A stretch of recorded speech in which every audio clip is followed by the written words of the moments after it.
রামকৃষ্ণদেব তাকেও মানত করতে হয়েছিল। ঠাকুর তো কোনো কিছু ভাঙতে আসেননি, তিনি সবটা রেখে গেছেন। আমরা সাধারণত অনেক সময় বলি হাঁচি কাশি টিকটিকি এইসব মেনে কি হবে, ঠাকুর কিন্তু হাঁচি কাশি টিকটিকিও মানছে, বারবেলা মানছে। আবার মায়েদের মেয়েদের বিশেষ করে উপবাস তিনি দেখতে পাচ্ছেন না, বলছেন এই উপবাসী দেখলে আমার মনে কষ্ট হয়, তোমরা ভগবানের কাছে এসছো, দুটো খেয়ে এসো, অর্থাৎ কিছু একটা খেয়ে আসা। এই ভগবান শ্রী রামকৃষ্ণ পরমহংসদেব কিন্তু একজনের জন্য তিনি মানত করছেন, তার জন্য নয়, কেশব সেনের জন্য মানত করছেন। কোথায় মানত করছেন? ঠনঠনে কালীবাড়ি। আপনারা প্রত্যেকেই জানেন যে সেটি একটি জাগ্রত ঐতিহাসিক তীর্থক্ষেত্র, ঠনঠনে কালীবাড়ি। সেখানে ঠাকুর কেশবের জন্য দাবচিনির মানত করছে।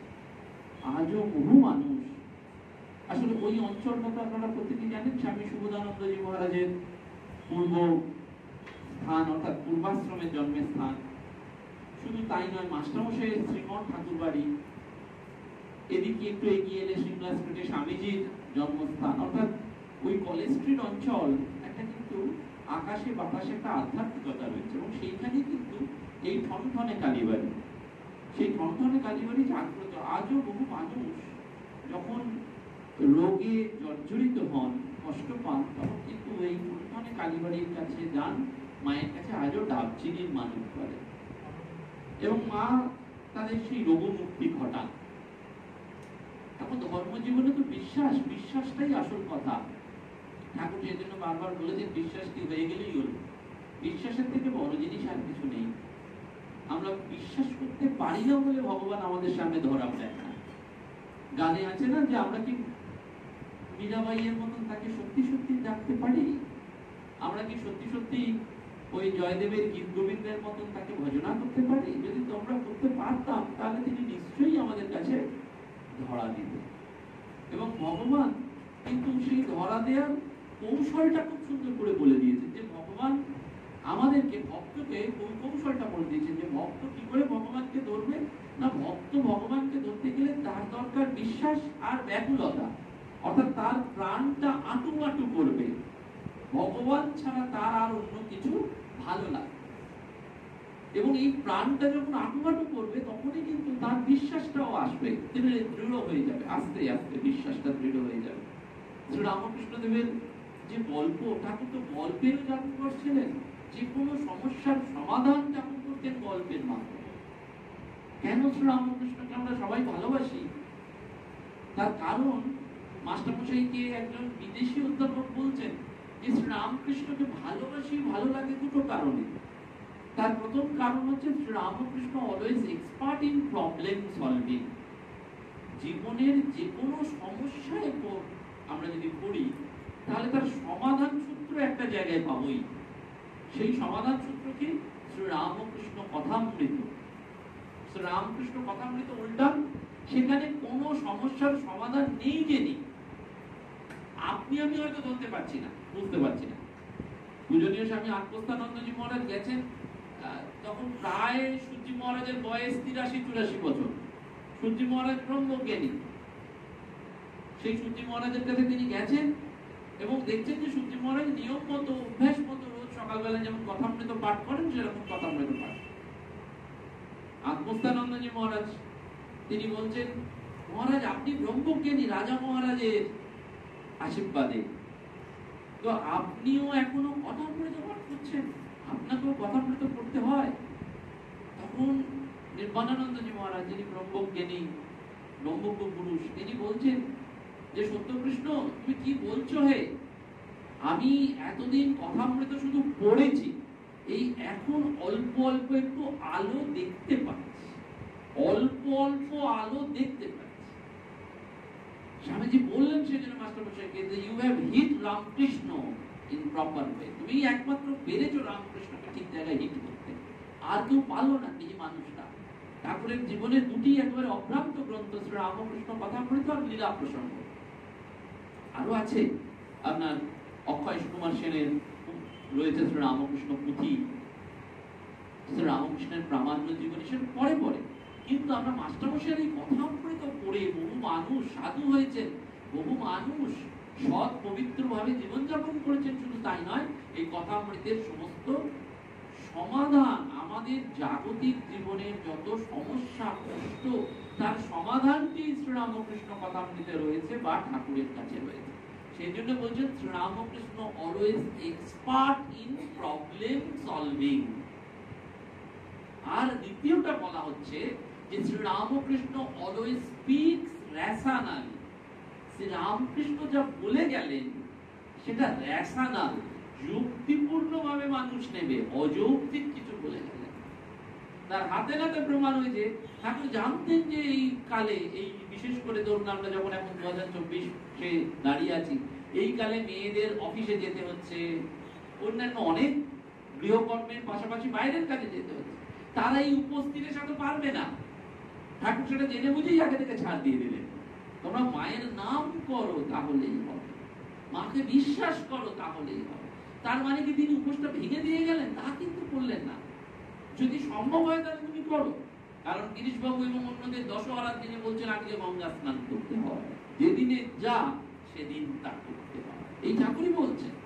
আপাত কন্ট্রাস্ট মনে হতে পারে, কিন্তু আসলে অধিকারী ভেদে, আধার ভেদে ঠাকুর সেটি আমাদের বলে দিয়ে গেছেন। সেই জন্য রামকৃষ্ণ অলওয়েজ স্পিকস ইন রেশনালি। তিনি অযৌক্তিক কিছু বললেন না, একেবারে যুক্তি দিয়ে সমস্ত কথা বলে গেছেন। সেই জন্য স্বামীজি বললেন ভগবানের বাবা। ভগবান ভগবান বললে অনেক ছোট বলা হয় ঠাকুরকে। আমরা পাড়াতে বলি না, কেউ দাদাগিরি করলে তোরও দাদা আছে, দাদারও বাপ আছে, সেই রকম ভগবান ভগবান যা আছে, শিব কালী ব্রহ্মা বিষ্ণু, তাদেরও বাবা বলে যদি কেউ থাকে, সেই বাবা হচ্ছেন শ্রীরামকৃষ্ণ পরমহংস। এই জন্মটা ওই মূর্খ বামুন কিনে নিল, স্বামীজি বলছেন। এবং শুধু তাই নয়, বলছেন তার কৃপা কটাক্ষে এক মুঠো পায়ের ধুলো থেকে লক্ষ লক্ষ বিবেকানন্দ তিনি মুহূর্তে তৈরি করে দিতে পারেন। একটা দুটো বিবেকানন্দ, লক্ষ লক্ষ বিবেকানন্দ তিনি তৈরি করতে পারেন। শ্রীরামকৃষ্ণ সেই ভগবান এবারে এসেছেন। সেজন্য মাস্টারমশাই বলছেন যে এবারে যদি না করতে পারো তাহলে আর হলো না, কেস খুব ডেঞ্জারাস। বলছেন যে এইবারটা জোশও করে নাও, কারণ তুমি রামকৃষ্ণ বলয়ের মধ্যে ঢুকে পড়েছো, এবার তোমাকে করতে হবে। এবার যদি না পারো, অর্থাৎ আমাদের উদ্দেশ্যে, বিহি মানুষদের উদ্দেশ্যে বেশি করে বলছেন যে এবারে যদি তার এই কৃপা বাতাস পেয়েও যদি তুমি কিছু না করতে পারো, তাহলে কেসটা ডেঞ্জারাস, সিরিয়াস হয়ে গেল। কেন না ঠাকুর আমাদের সহজ সরল সমাধান করে দিয়ে গেছেন। সেটি ওই গৃহস্থ মানুষকে বলছেন ব্যাকুলতা, আর দ্বিতীয়টি বলছেন বিশ্বাস। বিশ্বাসের জোরে পঙ্গু গিরি পর্বত লঙ্ঘন করতে। ঠাকুরের মুখের সেই গল্প আপনারা জানেন, জটিল বালকের গল্প, যে এক মায়ের একটা সন্তান ছিল, তার নাম ছিল জটিল। সে জটিলের বাবা ছিল না। তার মা খুব কষ্ট করে ঘর বাড়িতে কাজকর্ম করে, আগেকার দিনে যা হয় গ্রামের বাড়িতে, সে জটিলকে কষ্ট করে গুরুমশায়ের পাঠশালায় ভর্তি করেছে। এখন গ্রাম থেকে গুরুমশায়ের পাঠশালায় যেতে গেলে একটা বনের মধ্যে দিয়ে যেতে হয়। আর জটিল বালক যখন এই বনের মধ্যে দিয়ে যায়, তখন বনের একটা পার্টিকুলার সেকশনে জটিল বালকের খুব ভয় হয়। তার বারবার মনে হয় কেউ যেন তাকে আক্রমণ করতে পারে। বাচ্চা ছেলে, স্বাভাবিকভাবেই তার ভূত প্রেত ইত্যাদি নানান কিছু ভয় আছে। সে কয়েকদিন যাওয়ার পরেই যখন এই ভয়টা পেল, তখন সে মাকে এসে বায়না জুড়ে দিল যে মা, আমি আর এই পাঠশালায়, গুরুমশায়ের পাঠশালায় যেতে পারবো, তুমি একটা কিছু ব্যবস্থা। মা বলছেন আমি কোথায় লোক পাবো, এই তো দেখছিস এই কষ্ট করে আমি সংসার চালাই, কোনো ক্রমে লোকের বাড়ি কাজ করে দুটো ইয়ে করে, আমি কি করে কি করবো? ছেলেও যাবে না, মা পড়েছেন মহা ফাপড়ে, তাহলে কি এইরকম ভাবেই চলবে? মা তখন বললেন যে দেখ জটিল, ওই বনের মধ্যে মধুসূদন দাদা আছে, তোর যখন খুব ভয় পাবে তুই মধুসূদন দাদাকে। জটিল কিন্তু ওই কথাটা শুনে পরম বিশ্বাসে গ্রহণ করে। এই যে বিশ্বাস, এই জন্য ঠাকুর এই গল্পটা বলছেন, এই বিশ্বাসে গ্রহণ করে। পরের দিন যখন গেল পাঠশালা যাওয়ার সময়, তখন কিন্তু ওই মনের ওই ভয়ের জায়গাটা এসে জটিল একেবারে ডাক ছেড়ে ডাকলো যে মধুসূদন দাদা তুমি কোথায় আছো, এসো না গো, আমার যে মনটা বেরোতে বড্ড ভয়। একবার দুবার ডাকে কেউ এলো না, তখন জটিল বালক একেবারে ডাক ছেড়ে কাঁদছে যে আমার মা যে বলেছে মধুসূদন দাদা তুমি একটু এসো না। ঠাকুর বলছেন, দেখবেন মাস্টারমশাই বলেছিলেন, ভগবানের কাছে কাঁদতে হয়, ভগবানের কাছে কাঁদতে হয়। কিরম করে কাঁদতে হয়? বলছেন ছোট ছেলে যেমন হাত পা ছুঁড়ে কাঁদে, সেটা ভগবানের কাছে হাত পা ছুঁড়ে কাঁদতে হয়। আমাদের কান্নাটা অনেকটা কোথায় কান্না হয়, দুঃখ কষ্ট পেলে আমরা কাঁদি। এমনি ভগবানকে দেখে কাঁদি না, যে ঠাকুরকে দেখেই চোখের জল চলে আসছে, সে কিন্তু বহু জন্মের সংস্কারের ফল, যে দেখেই তাকে চোখের জল চলে আসছে। চোখের জল এমনি তো আসছে না যে তাকে ছাড়া আমি আর থাকতে পারছি না, ভগবানকে ছাড়া আমার জীবন দুর্বিষহ হয়ে গেছে, এই বোধে যে আমি তোমাকে আর কবে পাবো। রামানুজের শিষ্য কুরেশ ছিলেন। কুরেশ রামানুজের গুরু সেবার একটা দিক, যে ওই শিষ্য কুরেশ একদিন জানতে পারলেন যে রাজামশাই রামানুজকে আটকে রেখে হত্যা করবে।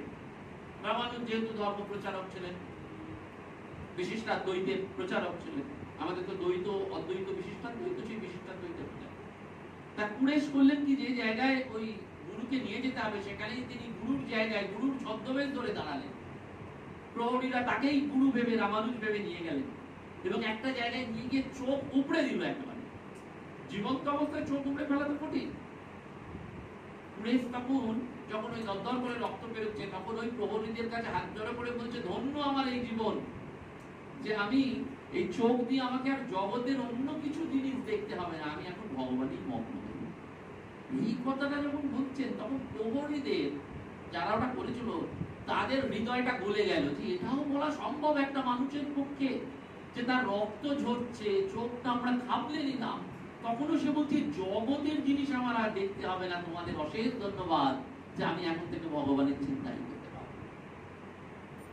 কোন স্তরে মুক্তি থাকলে তারাও তখন দ্রবীভূত হলো। বিশ্বাস, বাচ্চা ছেলের মতন কাঁদতে পারবে কি? জটিল বালক কাঁদতে আরম্ভ করলো, কিছুক্ষণ বাদে দেখা গেল সত্যি জটিল বালকের থেকে একটু বয়স্ক একটা ছেলে এলেন ওই বনের ভেতর থেকে, মধুসূদন দাদা। সে রোজ নিয়ে যায় জটিলকে, ওই বনটা পার করে দেয় আর ফেরার সময় নিয়ে আসে। জটিল বালকের আর কোনো অভিযোগ নেই, সে পরম আনন্দে গুরুমশাইয়ের পাঠশালায় যাচ্ছে। কিছুদিন বাদে ওই গুরুমশাইয়ের মা মারা গেছেন, শ্রাদ্ধ হবে। আগেকার দিনে ওটাই ছিল, গুরুমশাইরা তার ছাত্রদের অর্থাৎ শিষ্যদের বলে দিতেন কার কি দায়িত্ব। জটিলের ওপর দায়িত্ব পড়লো দইয়ে। জটিল মহা আনন্দে দইয়ের দায়িত্ব দিয়ে বাড়িতে এলো, মাকে জানানো। মা বলে, তুই কি করেছিস জটিল? আমি সাধারণ ওই গৃহ সেবিকা, বাড়ির লোকের বাড়ি কাজ করি, আমি তোকে ওই গুরুমশাইয়ের মায়ের শ্রাদ্ধের অত দই কোত্থেকে জোগাড় করবো? সে তো কয়েক কুইন্টাল বা টন দই লাগবে, আমি অত কেজি দই কোথায় পাবো? জটিল বলে, তা তো জানি না মা। বলো, ঠিক আছে, তুই যখন বলেই পেরেছিস, তুই মধুসূদন দাদাকে। সেই পরের দিন সকালবেলা মধুসূদন দাদাকে জটিল বলল, ওই ভগবানকে সব নিবেদন করতে হয়। দেখুন, বিশ্বাসের পরেই আসে সমর্পণ। তুমি ভগবানের উপর ছেড়ে দাও, দেখো না ভগবান কি করে।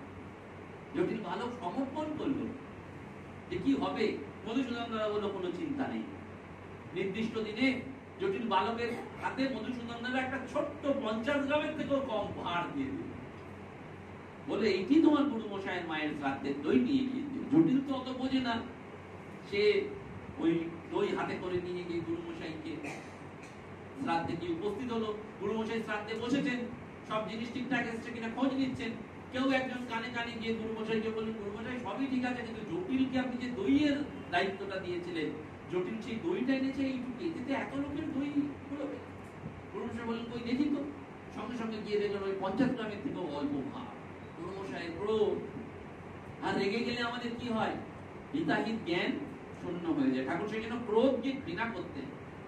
মনমোহন বাবুকে বললেন, হরমোহন বাবুকে বললেন, দেখো তোমরা রেগে গেছো, তোমাদের মুখ দেখবো না।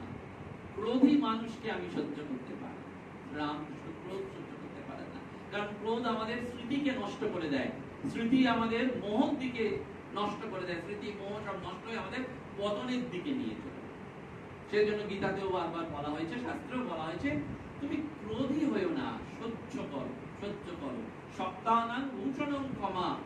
কে বেশি পাওয়ারফুল? যে বেশি ক্ষমা করতে জানে। ক্ষমা তার কাছে অস্ত্র, ক্ষমা দুর্বলতা না, যে তোমার দুর্বলতাটা জেনেও আমি তোমাকে ক্ষমা করে দিই। কিন্তু গুরুমশাই তা পারলেন না। গুরুমশাই রেগে গেলেন, ওই দই দেখে জটিলকে বেধড়ক প্রহার দিলেন। কাঁদতে কাঁদতে জটিল বেরিয়ে গেল ওই শ্রাদ্ধ বাসর থেকে। কি করবে ভাবছে, দূরে চলে আসছে। গুরুমশাই শ্রাদ্ধে বসেছেন, প্রথম পঙ্গতে খাবার দাবারও শুরু হয়েছে। যারা পরিবেশন করছিল তারা দই দেওয়ার সময় ভাবছেন কি করবেন, বলছেন আচ্ছা ঠিক আছে, যে এনেছেন তো কি করবেন। ওই ভাঁড়টা যখন উল্টে এসছেন দেখছেন দইয়ের কম পড়ছে না, দই আসছে তো আসছে, আসছে তো আসছে। অবাক হয়ে গেছে যে এইটুকু ভাঁড়ে এত দই থাকতে পারে, বিশ্বাস করতে পারছে না। গুরুমশাইকে ছুটে ডেকে এসছে, গুরুমশাই দেখছেন যে দই ক্রমশ যত পাত্র ছিল ভরে যাচ্ছে। ওই যত গ্রামের লোককে আমন্ত্রণ করেছিল তাদেরকে খাইয়েও দই উদ্বৃত্ত থাকবে। গুরুমশাই বুঝতে পেরেছে যে তো কমান নয়, তাহলে এ তো মিরাকেল। এইটুকু ভাঁড় থেকে এত দই। জটিল এনেছিল, জটিল কোত্থেকে পেল? ধরে আনো জটিলকে। জটিলকে গুরুমশাই ধরেছে। তুই সত্যি করে বল জটিল, এর কি রহস্য? জটিল বলছে তা তো জানি না গুরুমশাই, আমার মধুসূদন দাদা যে আমাকে এই দইয়ের ভাঁড় দিয়েছে। বলো কে তোর মধুসূদন দাদা? বলো তাও জানি না, ওই মনের পথে তো আমাকে দাদা রোজ পার করে দেয়, নিয়ে আসে আর নিয়ে যায়। সেই মধুসূদন দাদা আমাকে দই দিয়েছে। তুই তোর মধুসূদন দাদাকে দেখাতে পারবি? জটিল বলছে হ্যাঁ এটা পারবো, কেন পারবো না, চলুন। গুরুমশাই তো শ্রাদ্ধ কাজ শেষ করেই একদম দৌড়চ্ছেন। গুরুমশাই বুঝতে পেরেছেন যে রহস্য আলাদা।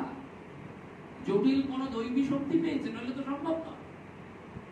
ওই মনের ওই ঘন জায়গায় এসে গুরুমশাই যখন বলছেন কই তোর মধুসূদন দাদাকে ডাক, জটিল তখন ডাকছে মধুসূদন দাদা এসো, মধুসূদন দাদা এসো। মধুসূদন দাদার আর দেখা নেই। তখন জটিল আবার কাঁদছে যে ও মধুসূদন দাদা তুমি এরকম করছো কেন, আমার গুরুমশাই যে তোমাকে দেখতে চাইছে, একবার এসো। তখন সেই মন থেকে দৈববাণী হচ্ছে যে জটিল তোমার সরল বিশ্বাসের কাছে আমি ধরা পড়েছি, কিন্তু তোমার গুরুমশাই সেই সরল বিশ্বাসটি নেই, তাই তোমার গুরুমশাইকে আমি দেখা দেব না। তোমার গুরুমশাই চলে গেলেই আমি আবার তোমার কাছে আসবো। তোমার সরলতার কাছে আমি বাধা পড়েছি, তোমার ভালোবাসার কাছে, বিশ্বাসের কাছে। এই বিশ্বাস এবং ভালোবাসাটাই অধ্যাত্ম জীবনের মূল কথা, আর অন্য কিচ্ছু নেই অধ্যাত্ম জীবনে। সেই অধ্যাত্ম জীবনে আমরা বিশ্বাসটা যেন ভগবানের উপর রাখতে পারি। ঠাকুর সেই জন্য বলছেন এই গৃহ থাকলে থাকো, কোনো অসুবিধে নেই, কিন্তু তোমার মধ্যে যেন সংসার না থাকে, তোমার মধ্যে যেন গৃহ না থাকে। এই ব্যাকুলতা এবং বিশ্বাসটা ভগবান লাভের একমাত্র উপায়। এবং ঠাকুর ব্যাকুল কার জন্য ব্যাকুল?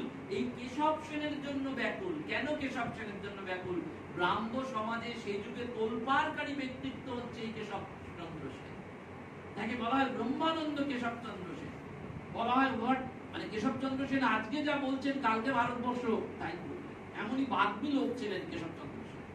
তিনি ব্রাহ্ম সমাজের প্রতিষ্ঠাতা, কিন্তু সেই কেশব চন্দ্র সেন ঠাকুরের কাছে এসে মজে যাচ্ছেন, আর ঠাকুর কেশবকে দেখতে যাচ্ছেন, কারণ কেশব ভগবানের কথা বলে।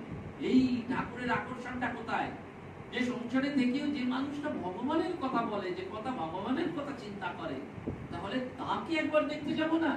সেজন্য ঠাকুর ওই কেশব বাবুর কাছে এসেছেন, এবং ব্রাহ্ম সমাজে গিয়ে ঠাকুর বারবার কেশব সেনের বক্তৃতা শুনেছেন এবং লেকচারের প্রসঙ্গ এসেছে। পরে কেশবচন্দ্র সেনও ঠাকুরের কাছে এসেছিলেন, ঠাকুর তাদের হরিনাম করতে বলেছেন। কিন্তু সেই কেশবচন্দ্র সেনের জন্য ঠনঠনে কালীবাড়িতে সিদ্ধেশ্বরী মায়ের কাছে মানত করছেন। কেন? কেশবের শরীর খারাপ।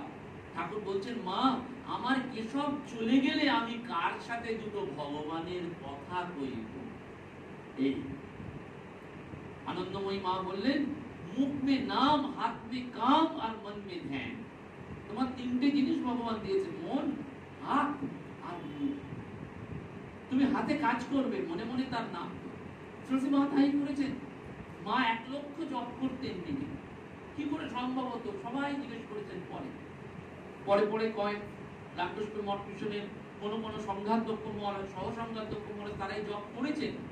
দেখি তো সত্যি একদিনে জপ করতে কত, 1 লক্ষ জপ করতে কত সময় লাগে? দেখা গেছে 16 থেকে 17 18 ঘন্টা কন্টিনিউয়াসলি জপ করলে 1 লক্ষ হচ্ছে। 1 লক্ষ হওয়া তো চারটিখানি কথা নয়। মা সেটা দিনের পর দিন করেছেন, দিনে 1 লক্ষ। কি করে করতেন?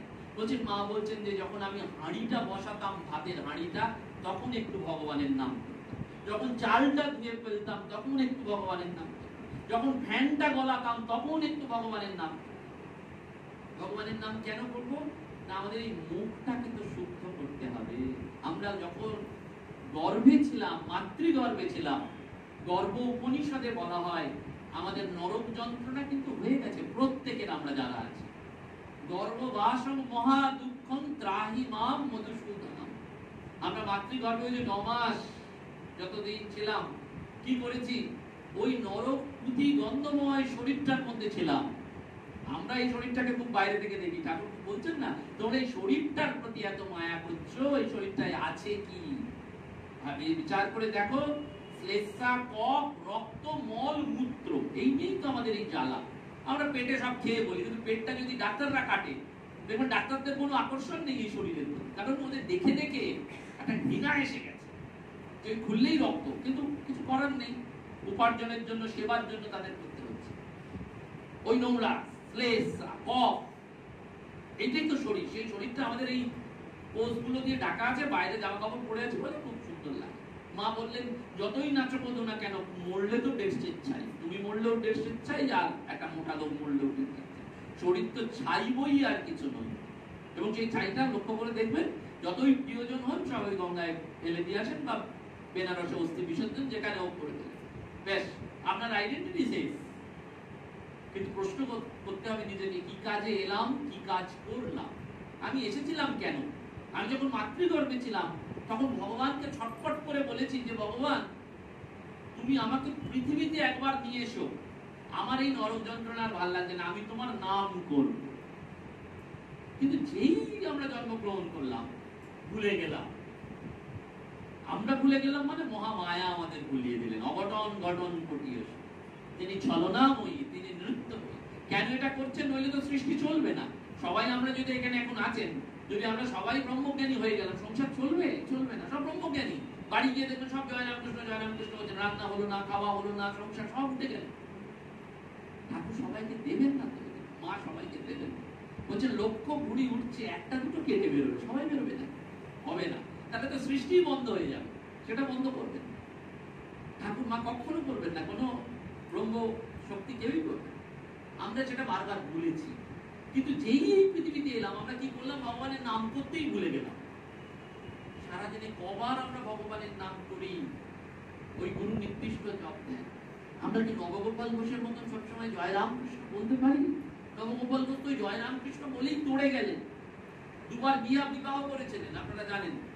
দুটো বিয়ে করা, একটা বিয়ে নয়, দুটো বিয়ে করেছেন, ছেলে মেয়ে সামলেছেন। ঠাকুরকে গিয়ে পরিষ্কার সারেন্ডার করলেন। ঠাকুর বললেন, ঠাকুরকে গিয়ে যখন বলছেন কল্পতরুর দিন, তোমার কি চাই? বলে আমার হবে না। বলে হ্যাঁ হবে না কেন? হবে, একটু ধ্যান জপ করতে পারবো। বলে কখন করবো ঠাকুর? এই সরল, একেবারে সরল এবং সমর্পণ। ঠাকুর এটাই চান যে সরল এবং সমর্পণ, সব ছোড়ো তো সব পাওবে। আধা এদিক আধা ওদিক হলে হবে না। আমাদের বিদ্যা মন্দির একজন পুরনো মহারাজ ছিলেন, আপনারা শুনবেন, ললিত মহারাজ। তিনি খুব বলতেন, যে বুঝেছে সে মজেছে, যে বোঝেনি সে বেঁচেছে, যে আধা বুঝেছে তার প্রাণ গেছে। যে বুঝেছে সে মজেই গেছে, যে জগতে কিছু নেই, অনিত্য, আজ আছে কাল, এর পেছনে দৌড়ে লাভ নেই। আর যে বুঝেছে মজেছে, যে বোঝেনি সে বেঁচেছে। একদল মানুষ আছেন যারা মানেনি না এইসব, বেঁচে গেলেন। যে আধা বুঝেছে তার প্রাণ ঠিক আছে। আধা বোঝা মানে আমরা কোন দিকে যাবেন ঠিক করতে পারছি না। গর্ভবাসম মহাদুত্তম আমরা বলেছিলাম, যেই এখানে নামলাম ভুলে গেলাম, মহামায়া আমাদের ভুলিয়ে গেলেন। তার ফলশ্রুতি কি হলো? আমরা সারা জীবন ভগবানের নাম করলাম না। দেখবেন তার ফলশ্রুতি, এটা শাস্ত্রসম্মত নয়, কিন্তু কেউ কেউ বলেন এই মুখে ওই জন্য অগ্নি সংযোগ করা হয়, মুখাগ্নি। আমাদের প্রিয়জন যখন আমাদের শরীরটা যায়, পায়ে অগ্নি সংযোগ করে না, মাথাতেও করে না, মুখে। কেন? কেন মুখাগ্নি? শরীরের অন্য কোথাও কেন অগ্নি সংযোগ হলো না? এই মুখটা দিয়ে ইউ হ্যাভ প্রমিসড, তুমি প্রতিজ্ঞা করে এসেছিলে ভগবানের নাম করবে, কিন্তু করনি সারা জীবনে, তাই তোমার মুখটাই আমি প্রথম পুড়িয়ে দিলাম। তোমার মুখটাই আমি। এটা শাস্ত্রসম্মত ব্যাখ্যা নয়, কারণ অবতারের ক্ষেত্রেও তো তাই হয়েছে। তাহলে প্রশ্ন আসবে, অবতার কি মুখ দিয়ে নাম করেননি? সাধক সাধিকারা কি করেননি? তা কিন্তু নয়। কিন্তু এটা একটা ওই নাম করার জন্য, করানোর জন্য, যাতে আমরা সচেতন ভাবে নামটা করি। ঠাকুর বারবার বলছেন সেই জন্য ভগবানের নাম করো, হাত পা ছুঁড়ে ছেড়ে নাম করো, দুহাত দিয়ে হাত তালি দিয়ে নাম করো। নামেতেই ভগবান নামেন। ভগবান কি নামেন? বলছেন ভগবান নামেন। নাম ভগবানকে নামিয়ে আনে। দেখবেন ভিড়ের মধ্যে আমরা প্রিয়জনরা যাই, যদি যাই, হাওড়া স্টেশনে প্রচুর লোক ডাকছেন, অত লোকের মধ্যে অরূপ অরূপ বলে হয়তো ডাকছেন। আপনার নির্ধারিত যে অরূপ, সে কিন্তু অত ভিড়ের মধ্যে ঠিক হাত তুলে বলে আমি এই যে এখানে আছি, চিন্তা করিস না। অন্যরা কিন্তু যাচ্ছে আসছে, কারণ তাদের নাম তো অরূপ নয়। সে কিন্তু অরূপ, ঠিক জানে, হাত তুলে বলছে হ্যাঁ আমি অরূপ আছি এখানে, চিন্তা করো না। ভগবানের ক্ষেত্রেও ঠিক তাই। ভগবান নাম শোনেন, ভগবান কান করকে তিনি দেখছেন। সেই জন্য নবগোপাল ঘোষকে বললেন, ধ্যান জপ করতে পারবে? নবগোপাল ঘোষ বললেন, পারবো না। বলে একটু জপ ধ্যান, বলো না তাও পারবো না। বলো একটু প্রার্থনা, বলো না তাও পারবো না। আমি সংসারী লোক, আমার সময় নেই। বলো একটু সকাল বিকাল আমার নাম করতে পারবে? বলে হ্যাঁ এটা পারবে, এটা খুব ইজি। আমি অফিস যাওয়ার সময় জয় রামকৃষ্ণ বলতে বলতে যাবো, আবার অফিস থেকে ফেরার সময় জয় রামকৃষ্ণ বলতে। ঠাকুর বলেন তাতেই তোমার। সেই নবগোপাল ঘোষ জয় রামকৃষ্ণ বলতে পাড়ার লোকেরা, যারাই বাচ্চা ছেলেরা দেখতেন ওই জয় রামকৃষ্ণ আসছে, যখনই ঢুকছেন ওই দূর থেকে ওই লালবাড়ি পাগড়ি বাড়ি, আপনারা জানেন মাঘী পূর্ণিমার দিন স্বামীজির পাগড়িটি সেখানে রয়েছে, সেই পাগড়ি বাড়িতে যখন ঢুকছেন ওই আগে থেকে রাস্তায় হাওড়ায় যখন ঢুকছেন তখন জয় রামকৃষ্ণ জয় রামকৃষ্ণ জয় রামকৃষ্ণ বলতে বলতে ঢুকছেন, আর বাচ্চাদের বাতাসা দিচ্ছেন, ওই সবাই বলছে জয় রামকৃষ্ণ আসছে, জয় রামকৃষ্ণ আসছে। তিনি যখন শরীর ত্যাগ করছেন তখন তার সেই অভাবনীয় বলছেন পরিষ্কার ঠাকুর এসে তাকে নিয়ে যাচ্ছেন সেই উত্তর, যেমন বলরাম বাবুকে নিয়ে গেলেন ঠিক এই নবগোপাল বাবুকে নিয়ে যাচ্ছেন। এই সবাইকে পূর্ণচন্দ্র ঘোষ সমস্ত এই গৃহী পার্ষদরা কিন্তু সব ঠাকুরের এক একজন অ্যাসেট, শুধু অ্যাসেট নয় আমাদের জন্য পরম ভরসা। যে আমরা সংসার করে ফেলেছি, গৃহে আছি, তাহলে কি আমাদের ভগবান লাভ হবে না?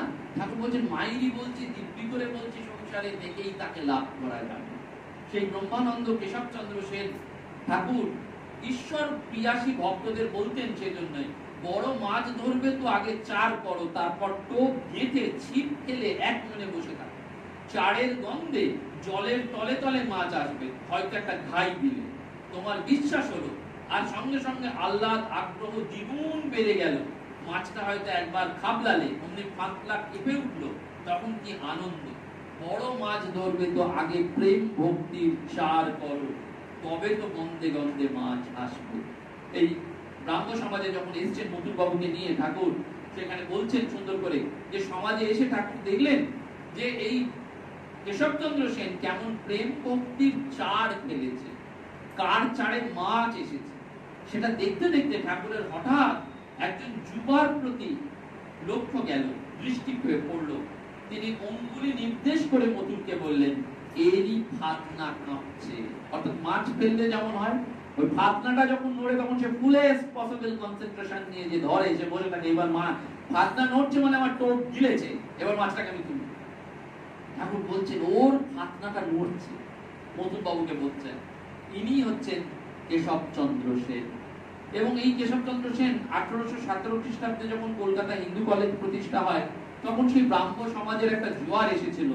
যদিও তিনি বিশিষ্ট বৈষ্ণব বংশে তার জন্ম, এবং পিতামহ রামকমল সেন তুলসী কাননের ভেতরে বসে হরিনাম করতেন, আর পিতা পেয়ারি মোহন ছিলেন পরম ভাগবত, মাতা ছিলেন পরমা ভক্তিমতী। তার মানে দেখুন কেশবচন্দ্র সেনের বাড়ির ব্যাকগ্রাউন্ডটা দেখুন, বাবা ভক্তিমান, মা ভক্তিমতী, আর পিতামহ যিনি তিনি বলছেন যে এই তুলসী কাননের ভেতরে বসে হরিনাম, এই ভগবানের নাম করতেন। সেই জন্য দেখুন ভগবান, বা এই যে আমরা বলি যে আমাদের ছেলে মেয়েদের আমরা আনতে পারি না, তার কারণ কিন্তু আমরা আমাদের সংস্কার ঠিক নেই বলেই আমরা তাদেরকে প্রভাবিত করতে পারি। ভগবান তো যাত্রার ঘরে আসবেন না, বা উচ্চ কোটির সাধকরা যাত্রার ঘরে আসবেন না, বাবা মার জন্ম জন্মান্তরের স্বীকৃতির ফলেই আসবেন।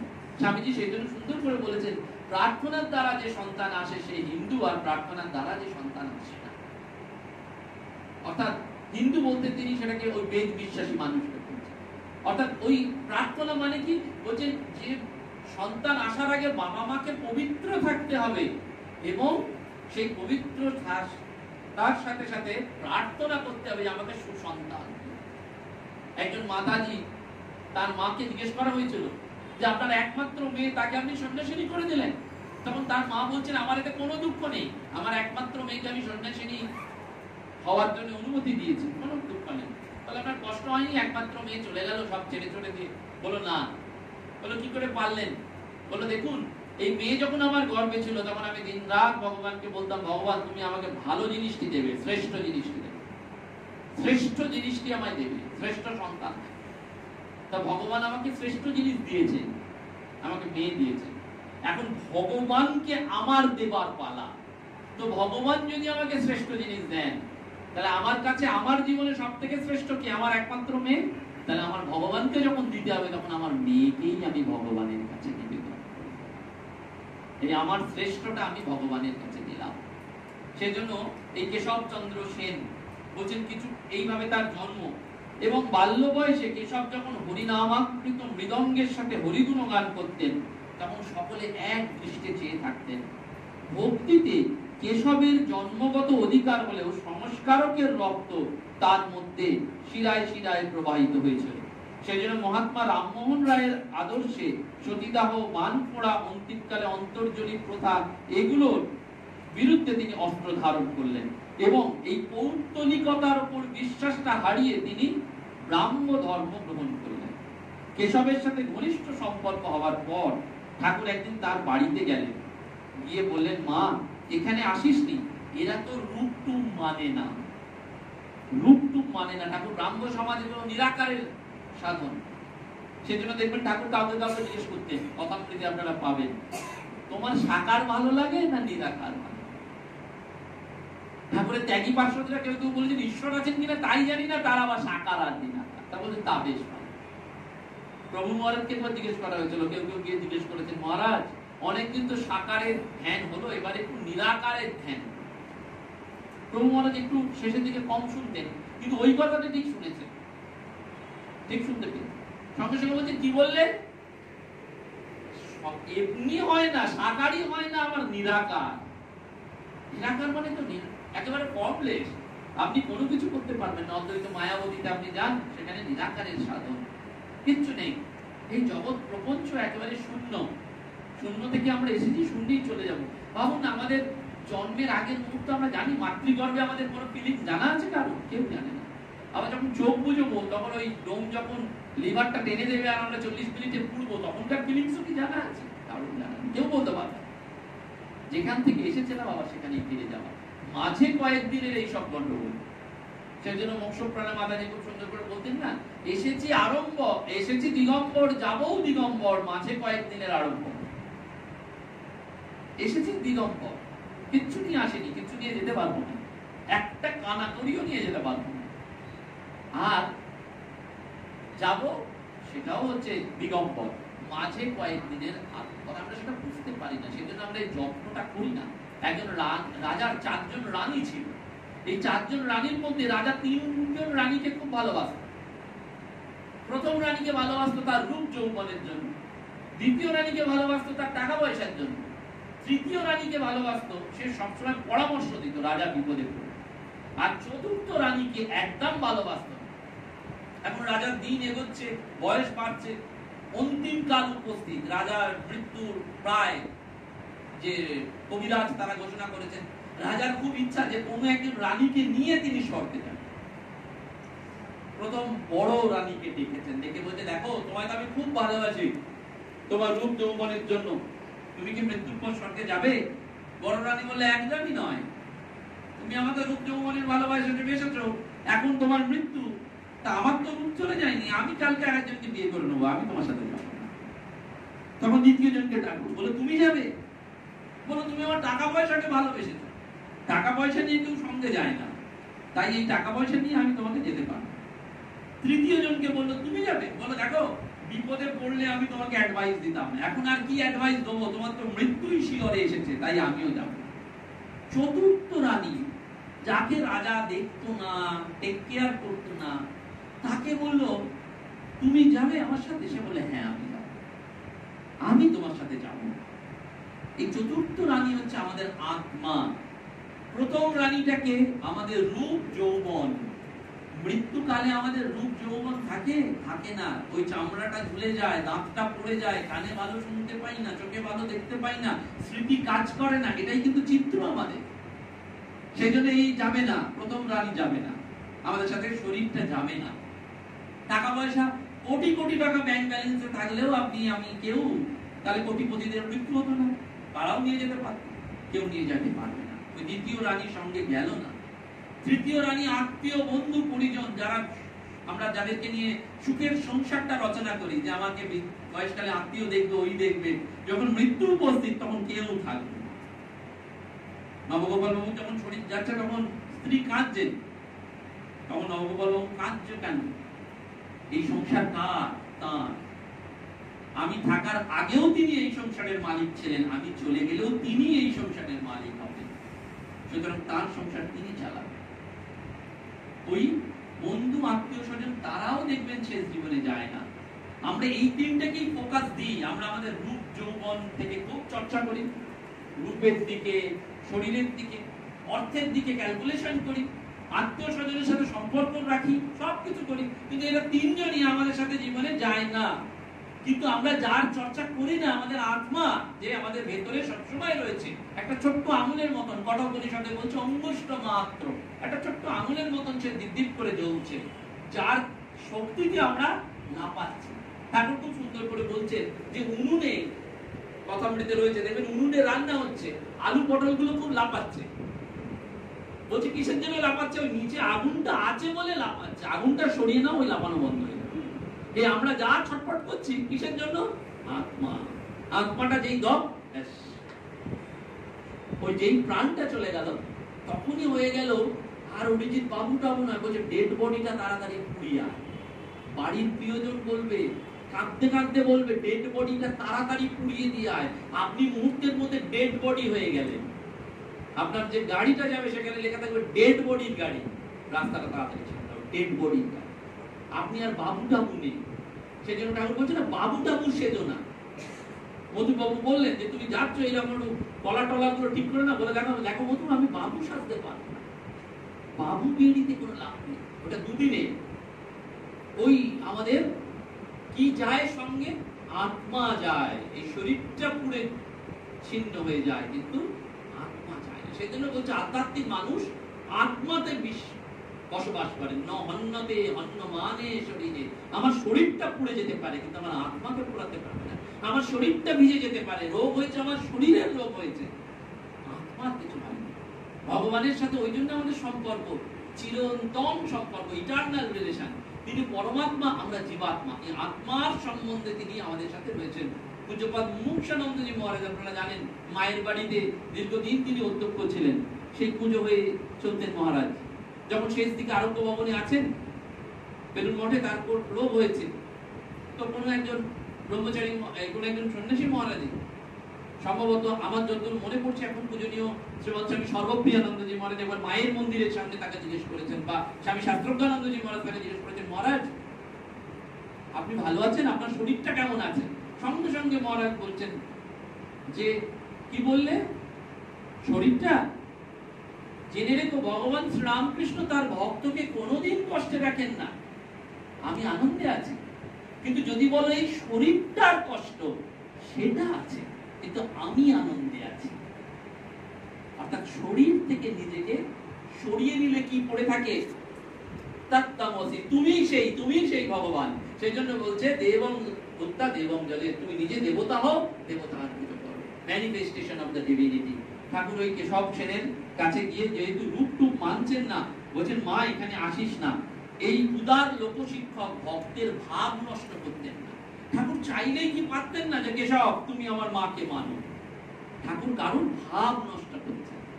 অর্থাৎ ভগবানকে লাভ করতে গেলে ভাবের দ্বারা হয়, সেটা যুক্তি দিয়ে হয় না। আপনি কাউকে টেনে বুঝিয়ে যুক্তি নিষ্ঠ দিয়ে বোঝাতে পারবেন না ভগবান আছেন না। তাকে রিয়েলাইজ করতে হবে, রিয়েলাইজেশনের জায়গাটা ভাবে। সেই জন্য ঠাকুর ভক্তের ভাব নষ্ট করতেন না, বারবার বলতেন রাধাকৃষ্ণ মানো আর না মানো, ওই টানটুকু নাও।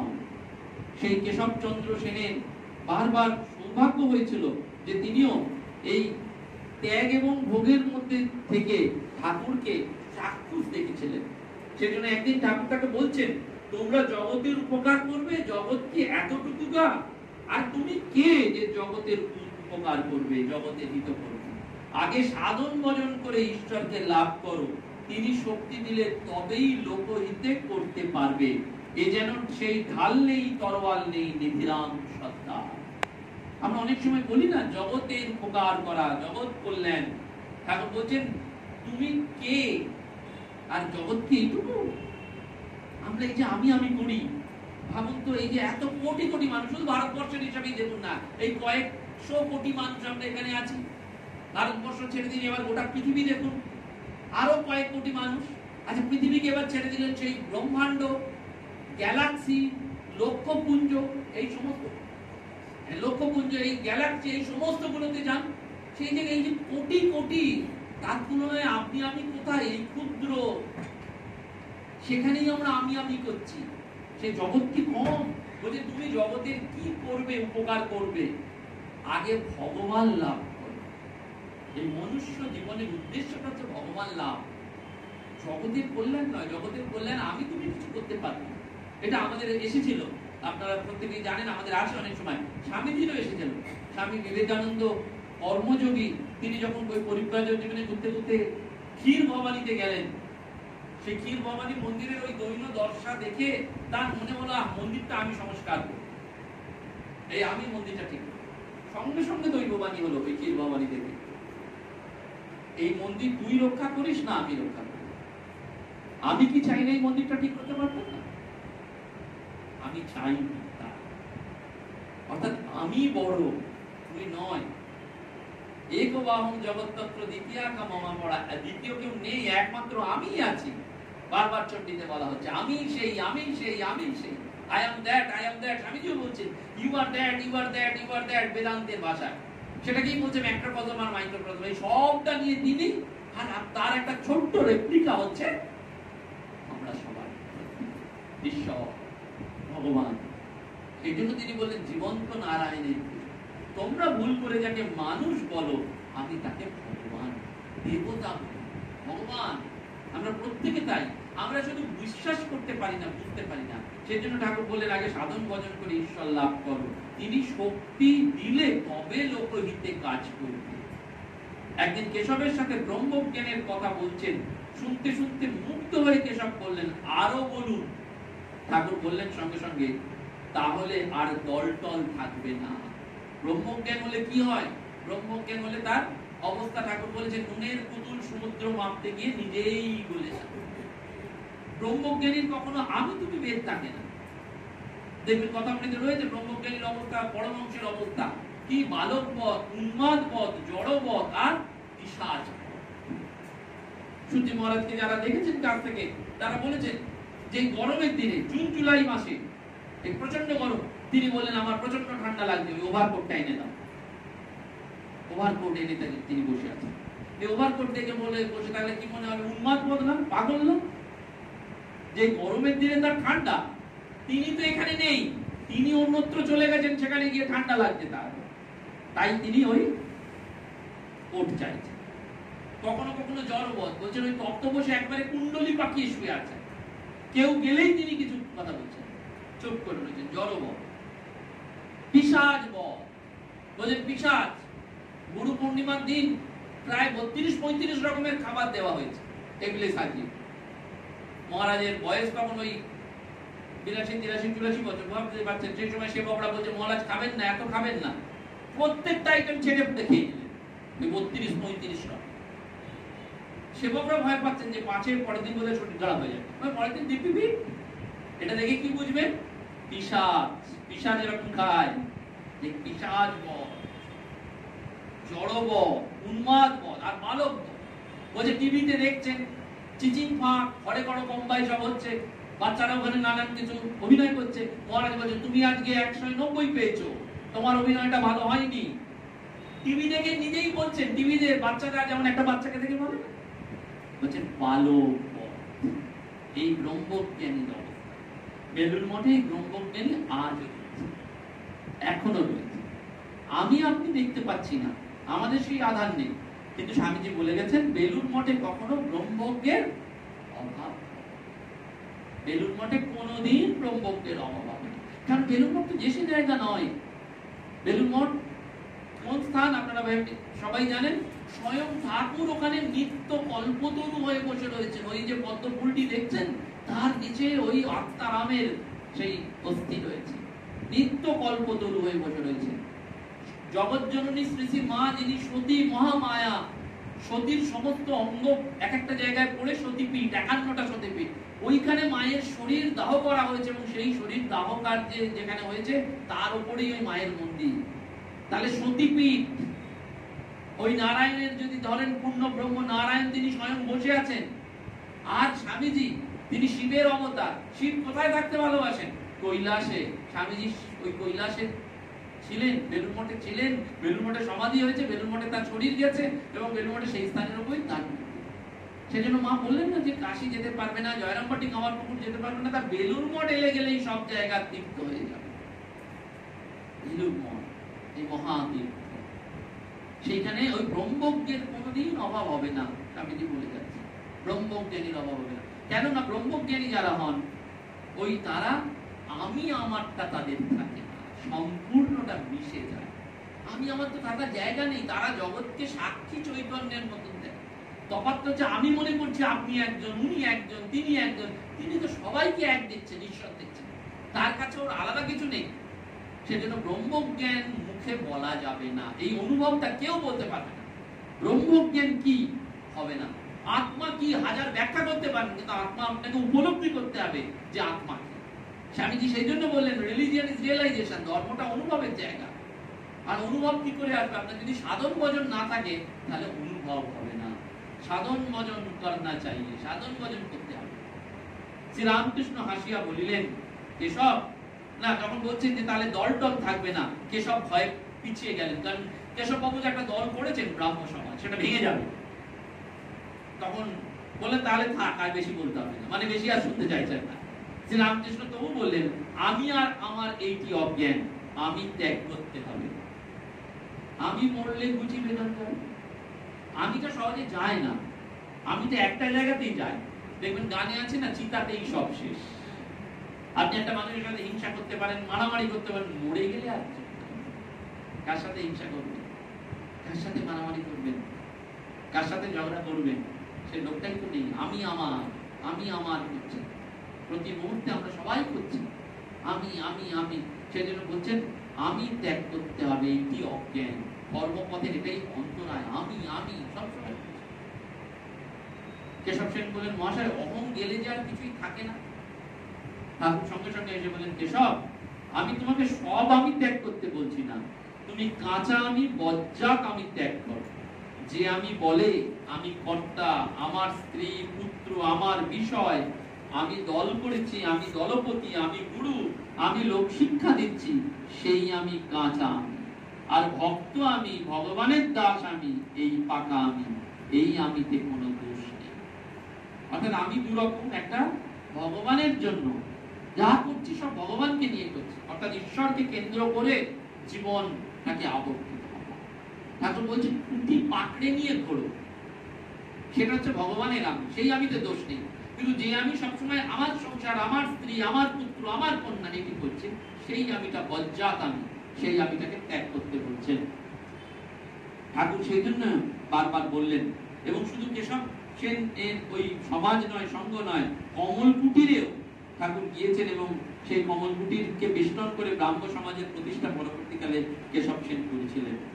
এই কেশবের উপর ঠাকুরের প্রভাব দিন দিন বেড়ে গিয়েছিল এবং তার ফলে মাতৃনাম মহামন্ত্র পেয়ে ব্রাহ্ম সমাজ এক অভিনব আনন্দে মেতে উঠেছিল। কারণ ঠাকুর ওই ব্রাহ্ম সমাজে কেউ বলেছিলেন তোমরা হরি নাম, ভগবানের নাম। ধীরে ধীরে দেখা গেল যে দক্ষিণেশ্বর ক্রমে তীর্থ ধামের ন্যায় আনন্দে পরিণত হচ্ছে। একদিন কমল কুটিরে শ্রী রামকৃষ্ণের উপস্থিত কালে কোন ব্রাহ্ম ভক্ত কেশব সেনকে লক্ষ্য করে বলেছিলেন আপনি হচ্ছেন কলির শ্রী চৈতন্য। কেশব সঙ্গে সঙ্গে হেসে ঠাকুরকে দেখিয়ে জিজ্ঞাসা করলেন তাহলে ইনি কে? আমি যদি কলির চৈতন্য হব তাহলে ইনি কে? ঠাকুর সঙ্গে সঙ্গে হাত জোর করে বললেন কেশব আমি রেণুর রেণু, তোমাদের দাসানুদাস। দেখুন কতটা আত্মবিলয়। অবতার নিজে বলছেন আমি রেণুর রেণু, দাসানুদাস। আমরা এটা হতে পারবো না, এই অহংকারটা আমাদের ত্যাগ করতে হবে। ঠাকুরের সেটা ছিল না, সেজন্য ওই হালদার পুরোহিত বুট দিয়ে লাথি মেরেছেন, ঠাকুর কাউকে কিছু বলেন। দক্ষিণেশ্বরে হালদার পুরোহিত বুট দিয়ে লাথি মেরেছেন, ঠাকুর অজ্ঞান হয়ে গেছে, ঠাকুরের জ্ঞান এসেছে। পরে মধুর বাবু জানতে পেরেছেন, বলেছেন বাবা তুমি আগে বলনি কেন, তাহলে আমি তো ধর থেকে মাথা আলাদা করে দিতাম। ঠাকুর বলছেন বলবো কি করে, ও যে মায়ের সন্তান আমিও তো সেই একই মায়ের সন্তান। অর্থাৎ সেই এককে দেখছেন, সেজন্য বলছেন আমি রেণুর রেণু, দাসানু দাস। চৈতন্য চৈতন্য নেই। এবং কোনো এক সময় কেশবের কঠিন পীড়া হয়েছিল, ঠাকুর তার জন্য দাক্ষিণী মানত করে বলেছিলেন, মা কেশবকে ভালো করে দাও, কেশবের যদি কিছু হয় কার সঙ্গে কথা বলব। এবং বারবার বলছেন যে মা সংসারী লোকেদের সাথে কথা কয়ে কয়ে আমার ঠোঁট জ্বলে গেল, তোর ত্যাগী ভক্তদের এনে দেয়। এই বলছেন সংসারী লোকেদের সাথে কথা বলতে বলতে ঠাকুরের দম বন্ধ হয়ে যাচ্ছে, কারণ সংসারী মানুষ বিষয়ের কথা বলে, আমরা সবসময় বিষয়ের কথা বলি, অধ্যাত্ম জীবনের কথা বলি না। সেই জন্য ঠাকুর বলছেন সেটা এনে দিন। এবং কেশবচন্দ্র সেন ক্রমে সাধন পথে অগ্রসর হতে লাগলেন। এবং যেমন খরস্রোতে কুল ক্ষয় হয়, ভাবের প্লাবনে শরীর সেই রকম ভাবে ভেঙে গেল। ঠাকুর একদিন তার ভবরোগের উল্লেখ করে বলেছিলেন, সংসারী জীব বিকারের রোগী, নির্জনে না গেলে শক্ত রোগ আরাম হবে কি করে। বিকারের রোগীর ঘরে তেঁতুল, আচার, ভোগ, বাসনা এই সব রয়েছে। রোগ সারাতে গেলে এই সব থেকে দূরে সরতে হয়। অর্থাৎ আমাদের রোগটা আইডেন্টিফাইড হয়েছে ভবরোগ, সেই জন্য সাধু সঙ্গ বলা হয়। সাধু সঙ্গ হলে কি হয়, সংসারী লোকেদের এই যে ভবরোগ সেটা দূর হয়। আর সন্ন্যাসীদেরও যেটা হয় সেটা মায়া কেটে যায়, মায়া থাকে, সেই মায়াটা কেটে যায়। সেই জন্য সাধুরও সাধু সঙ্গ দরকার, শুধু আমাদের নয়, সকলের জন্য। ঠাকুর বলছেন, সাধকরা বলছেন সাধুরও সাধু সঙ্গ দরকার। এই সাধু সঙ্গ করলে কি হয়, ওই যে বলছেন সংসারী জীব আমরা হচ্ছে বিকারের রোগী। আমরা যেখান থেকে পালাবো ভাবছি সংসার থেকে, এই সংসারের মধ্যেই আমাদের এই বাসনা, কামনা, ভোগ, অর্থাৎ আচার, তেঁতুল সব জায়গায় রয়েছে। ডাক্তার বারণ করছে আপনার আচার তেঁতুল খাওয়া চলবে না, কিন্তু তার মধ্যেই আমরা বসে রয়েছি। তাহলে কি করতে হবে? ঠাকুর বললেন মাঝে মধ্যে নির্জন বাস, সংসার থেকে পালাতে হবে, একদিনের জন্য, দুদিনের জন্য, 3 দিনের জন্য। সেটাও হয় না, আমরা দূরে গেলেও দেখবেন মোবাইল ফোনে বারবার যোগাযোগ রাখছে, খাবারটা হলো ফ্রিজে এই খাবার রয়েছে ওইখান থেকে। কারণ আমরা মনে করি আমি না থাকলে সংসার চলবে না। সত্যি কি তাই? যে মা মনে করে আমি না থাকলে তার সন্তান বাঁচবে না, সেই মা যখন চলে যায় সেই সন্তান কি মানুষ হয় না? কারোর জন্য এই পৃথিবীতে কিচ্ছু আটকায় না, আমরা শুধু ভেবে মরি। আমাদের ভাবনাটা এটা কেন ভাবনাটা আসে? আমরা আসক্তিযুক্ত, মোহ, আমাদের এটা মোহ, জন্ম জন্মান্তর ধরে এই আসক্তি এবং মোহ আমাদের যায় না। সেটার জন্যই বারবার বলছেন আমরা বিকারের রোগী। এখন আমাদের রোগী বলছেন, এবং বলছেন নির্জনে না গেলে শক্ত রোগ আরাম হবে কি করে। অর্থাৎ এই রোগটা কঠিন রোগ, এটা যায় না সহজে। একে ভাবছি আমরা চলে গেছে, কিন্তু যাচ্ছে না, ঘুরে ফিরে রয়েছে। আমি ভাবছি সংসারের প্রতি মোহ নেই, কিন্তু বেরিয়েই মনে চাই বাড়িতে ওর জন্য এটা নিয়ে যেতে হবে, ওটা করতে হবে, এটা করতে হবে। শুধু কর্তব্য নয়, মোহ। আমি এই সংসারটা ভালোবাসি, দেখবে বাইরে যাওয়ার আগে যেন বারবার বাড়িটাকে চাবি দিয়ে দেখছি। ভগবানের উপর ভরসা নেই, কিন্তু যে ভগবান পাচ্ছি না আমরা। কারণ মনে হচ্ছে বাড়িটা যদি চলে যায় কি হবে, টাকাটা যদি চলে যায়, বারবার এই মোহ মোহ মোহ আসছে না। এই জন্য ঠাকুর বলছেন বিকারের রোগীর ঘরে আচার, তেঁতুল, ভোগ, বাসনা জলের জ্বালা। রোগ সারাতে গেলে এসব থেকে দূরে থাকতে হয়। কেশবের সঙ্গে শেষ দেখা করতে গিয়ে ঠাকুর বলেছিলেন, হাসপাতালে যদি তুমি নাম লেখাও, যতক্ষণ একটু অসুখ থাকে ডাক্তার সাহেব ছুটি দেয় না, রোগ আরাম না হলে কি ছাড়ে? অর্থাৎ আমরা এই সংসারটা হচ্ছে একটা হাসপাতাল, ভবরোগের হাসপাতাল। এখানে আমরা এসেছি, ভগবান ততক্ষণ আমাদের মুক্তি দেবেন না, ডাক্তার ছাড়বে না, যতক্ষণ না রোগ এতটুকু থাকে। এবার এই মেলান আমাদের 84 লক্ষ জনই ঘুরে এই মানুষ জন্ম, পুনরপি জননম পুনরপি মরণম পুনরপি জননী জঠরে শয়তান। আবার আসতে হবে যদি ভোগ বাসনা থাকে, আবার আসতে হবে, একটা রসগোল্লা খাওয়ার বাসনা থাকলেও আসতে হবে, আবার জন্ম নিতে হবে। সেই জন্য বলছে যতক্ষণ ওটা থাকবে ততক্ষণ এখানে আসা, ডাক্তার ছাড়বে না, ততক্ষণ বারে বারে আসা। সেই জন্য তুমি ত্যাগের দ্বারা, বিচারের দ্বারা এটি করো, ভোগ বাসনার পারে যাও, এই অহংটাকে ত্যাগ করো। এই জন্য কেশবচন্দ্র সেনের কাছে আমরা ঋণী। এবং এই কেশবচন্দ্র সেনের কথা তিনি বারবার বলছেন, জীবনের লক্ষ্য দেবভাব, ঈশ্বরের ভাব মনুষ্যের মধ্যে আসিবে, এই বিশ্বাসকে বক্ষস্থলে রাখিয়াছে। ঈশ্বর বলিতেছেন, সন্তানগণ তোমরা যদি স্বর্গ চাও তোমাদের সকলই হইবে, আর যদি স্বর্গ না চাও তবে আজ যদি অত্যন্ত পবিত্র হও, কাল আবার কলঙ্কিত হবে। নিজে গুরু হইয়া জগৎবাসী সকল নরনারীকে এই শাস্ত্র শিক্ষা দিচ্ছি, স্বর্গভিন্ন মানুষের অন্য কোনো লক্ষ্য নেই, অন্য লক্ষ্য থাকলে মানুষের অধোগতি। আর স্বর্গ আর নরক কোথায়? স্বর্গ আর নরক এইখানেই। আলাদা কোথাও স্বর্গ নরক নেই। আমার কর্মের দ্বারাই আমি এই স্বর্গ আর নরক রচনা করতে পারি। আপনারা সেই গল্পটা স্মরণ করতে পারি যে সেই একজন রাজামশাইয়ের পণ্ডিত মন্ত্রী ছিলেন, তিনি বলছেন যে স্বর্গ আর নরক বুঝতে পারছি না, আমি অনেক কিছু জেনেছি, অনেক কিছু পড়েছি, কিন্তু স্বর্গ নরক বুঝতে পারছি না। তা ঘুরতে ঘুরতে মন্ত্রী ছদ্মবেশে একটা গ্রামে গেছে, গ্রামে একজন বুড়িমাকে দেখতে পেয়েছে, বলছে বুড়িমা এই স্বর্গ নরক ব্যাপারটা বুঝতে পারছে না, একটু বলবে? তখন রাজামশাই এই মন্ত্রীকে দেখে বুড়িমা বলছে এটা তো খুব সোজা, এটার জন্য আমার কাছে এসেছো? বলছে হ্যাঁ। তো একটা বাচ্চা ছেলে ঘুরছিল, তাকে বলে যা তো একটু পাড়ার গ্রামের খবর নিয়ে আয়। সেও চো করে ঘুরে এলো, ঘুরে এসে বলো বুড়িমা ওই গ্রামে মোড়লটা মরে গেছে আর পাশের গ্রামে ওই বুড়োটাও মরে গেছে। তো বলো বেশ। তো মন্ত্রী বললো এতে কি বোঝা গেল? বললো ওই বাচ্চাটাই তোমায় বলে দেবে। তো মন্ত্রী ওই বাচ্চাটাকে গিয়ে বললো আচ্ছা এই যে মারা গেল তুমি কি বুঝলে? বলো ওই যে বুড়িমাকে বলেছি যে মোড়লটা মরে গেল, মোড়লটা নরকে গেল, আর বুড়োটা মরে গেল, বুড়োটা স্বর্গে গেল। মন্ত্রী আবার ওই বুড়িমাকে বলছে বুড়িমা এই তো বুঝতে পারলাম না, ও কি করে বলছে যে ও নরকে গেল আর স্বর্গে গেল, ও কি দেখতে পায়? বললো না না ও দেখার কিছু নেই, ওই বলে দেবে, ওকে ধরো। ওকে আবার ধরেছে। তখন সে বলছে আরে এটা খুব সোজা গো, আমি যখন ওই গ্রামে গেলাম, যে বাড়িতে মোড়ল মরেছে সেই বাড়ির পাঁচিলের ওপর উঠে দেখলাম মোড়লের ডেড বডিটা উঠোনে রাখা আছে, কেউ কাঁদছে না, আর যত লোক পাশ দিয়ে যাচ্ছে সবাই বলছে মোড়লটা মরেছে, বিদায় হয়েছে, আপদ মরেছে, বিদায় হয়েছে, আপদ আমাদের এই সর্বনাশ করেছিল, এই জমিটা কেড়ে নিয়েছিল, এই মিথ্যা কথা বলেছিল, এই মিথ্যে সাক্ষী দিয়েছিল, মরেছে বাবা, বেঁচেছি। বললো যে লোকটা মরে গেলে এত লোক বলে বেঁচেছি, সে নিশ্চয়ই নরকে গেছে। আর স্বর্গে বলছে বুড়োটা মরে গেছে, ওর ডেড বডিটা রাখা আছে, সব মানুষ গ্রামের একবার করে যাচ্ছে, প্রণাম করছে আর কাঁদছে, বলছে আহা বুড়োটা কত ভালো ছিল, আমাদের একটু সুখ দুঃখের খবর নিত, পরামর্শ দিত, কিছু জিনিস চাইলেই দিত। বলে যে মানুষ মারা গেলে এত লোক কাঁদে, এত লোক চোখের জল ফেলে, সেই লোক নিশ্চয়ই এখানেই স্বর্গ, এখানেই নরক, এর বাইরে আর কোথাও নেই। সেই জন্য বারবার বলছে এমন কাজ তুমি করো যে তুমি তোমার স্বর্গ, তুমি তোমার নরক রচনা করে যাবে। এই জীবনে আর অন্য কিচ্ছু করার নেই, আমাদের শুধু কিছু সৎ প্রসঙ্গ, সৎ আলোচনা এবং ভগবানের প্রতি ভরসা রেখে, বিশ্বাস রেখে সৎভাবে জীবনটি কাটিয়ে যাওয়া। এই সৎ পবিত্র জীবনে একটা মাহাত্ম্য রয়েছে, এটা বোঝা যায়। আপনারা দেখেছেন যে কাদার জ্বলন্ত উদাহরণ, এই করোনা কালেও যখন দীপক গুপ্ত মহাশয়ের শরীর গেল, তিনি তো সেই অর্থে গেরুয়া পড়েননি, কিন্তু সংসারে থেকেও গেরুয়া দাঁড়িয়ে, কিন্তু মুহূর্তের মধ্যে বহু মানুষ এই করোনার বাধা নিষেধ উপেক্ষা করেও তাকে শ্রদ্ধা জানাতে গিয়েছে।